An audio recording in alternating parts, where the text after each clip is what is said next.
રાષ્ટ્રપતિ જે દ્રૌપદી મુર્મુજી જે છે એ પણ એક સીમિત ઓલામાંથી આવે છે, અને એ અમારી પીડા બખૂબી જાણી શકે. કારણ કે મોટા માણસો ન બરાબર. જાણી શકે સાહેબ, પણ જે વ્યક્તિ શૂન્યમાંથી સર્જન થયેલું છે તે વ્યક્તિ તો બખૂબી જાણી શકે સાહેબ કે આ લોકોની પીડા શું હોઈ શકે એમ. અચ્છા, એટલે તમારે ત્યાં જે પવનચક્કીના પાંખિયાઓ જે મોટી સાઈઝના હોય છે, લગભગ 80-90 ફૂટ સુધી લાંબા હોય છે, એ અંદર લઈ જવા માટે રસ્તો હોવો જરૂરી છે. એ રસ્તો એની પાસે નતો, એટલે તમારું મકાન પણ તોડી નાખેલું. મકાન તો પાડી દીધું તમારું સાહેબ. હા તો તમારું મકાન કાયદેસર હતું?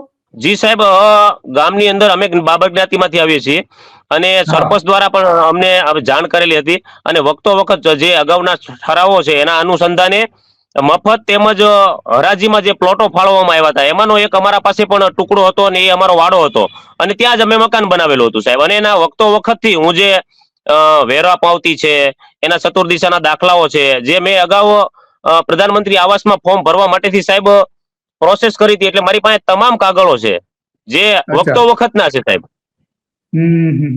તો આ ગેલુભા ગોહિલ જે છે એડવોકેટ, એમણે જે પત્ર લખેલો જિલ્લા કલેક્ટરને, એ શું હતું? તમને મદદ કરવા માટે પત્ર લખેલો તો શું હતું એમાં?